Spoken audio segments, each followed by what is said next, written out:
मान्य श्री लाल प्रसाद सावा लिम्बू, समय 6 मिनट। यसपछि मान्य श्री प्रकाश रसाइली स्नेही।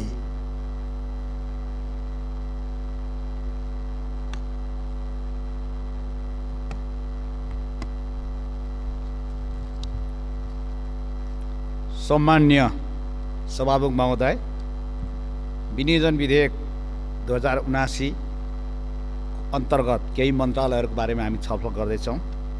म प्रारम्भमा कृषि मन्त्रालयमा आफ्ना भनाइ राख्न चाहन्छु। नेपाल कृषि प्रधान देश हो, तर आज हामी 3 खरबभन्दा बढीको कृषि उत्पादन हामी आयात गरिरहेका छौँ।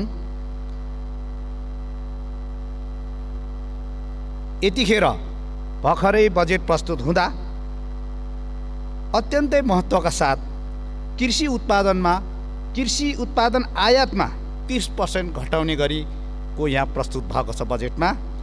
म यो हेर्दा के देखिन्छ भने हास्यास्पद जस्तो देखिन्छ। कृषि उद्योगको लागि पूर्वाधारको कुनै व्यवस्था छैन, विशेष अध्ययन अनुसन्धान छैन, कुन उत्पादनलाई प्राथमिकता दिने भन्ने विषय पनि छैन। हामी केही समय अघि यो संसदमा प्रतिपक्ष र आन्दोलनमा थियौँ। हामीले मलको विषय उठाएको थिएनौँ। संसद खुलेपछि हामी अहिले मलको कुरा संसदमा आवाज उठाइराखेका छौँ। किसानहरूलाई मल चाहियो भनेर उठाइराखेका छौँ।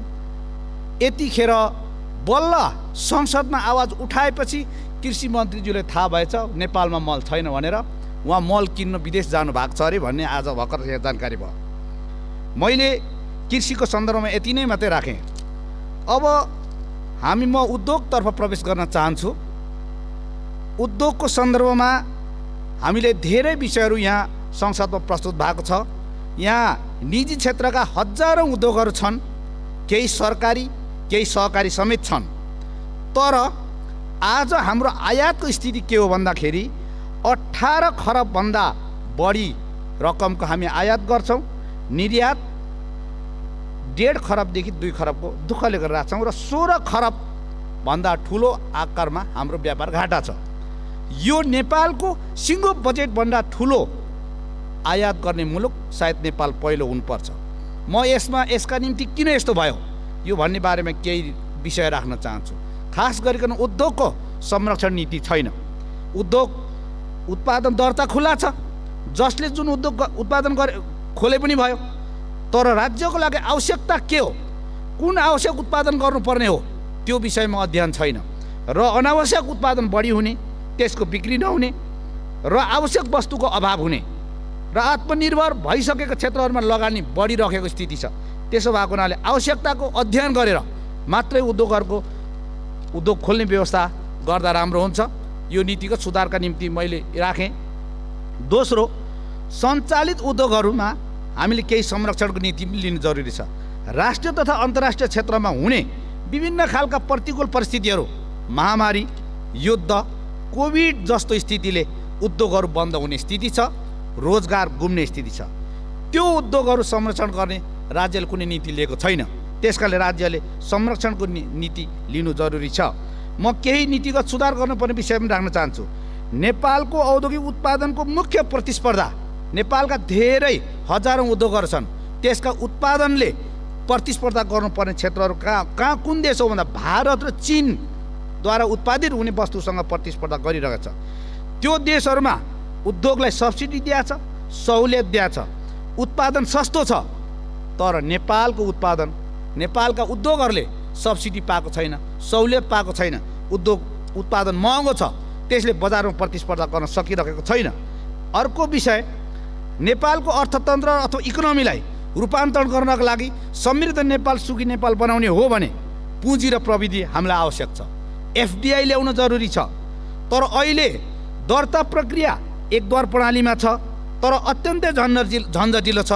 त्यो एफडीआई प्रक्रियामा लाग्दाखेरि हामीले 2 वर्षभन्दा बढी समय लागिरहेको हाम्रो अभ्यास छ। त्यसकारण ऐनहरू नियन्त्रणमुखी छ। यदि उद्योग सञ्चालन गर्ने, उत्पादनमा आत्मनिर्भर हुने, निर्यात बढाउने हो भने ऐन कानुनलाई सहजीकरण गर्ने खालको फेसिलिटेटिङ टाइपको ऐन नियम हुनु जरुरी छ। ट्याक्स होलिडे आह्वान गर्न जरुरी छ। म यति कुरा राख्न चाहन्छु। अहिले केही हाम्रो व्यवहारहरू हाम्रा राजकीय प्रबन्धहरूमा के देखिन्छ भने उद्योग खोल्दा होस् या सञ्चालन गर्दा होस् सम्बन्धित निकायहरूले मैले तपाईँले उद्योग गर्दा मैले के पाउँछु भन्ने विषय अलिक बढी देखिन्छ र यसमा हामीले सोच बदल्नु जरुरी छ।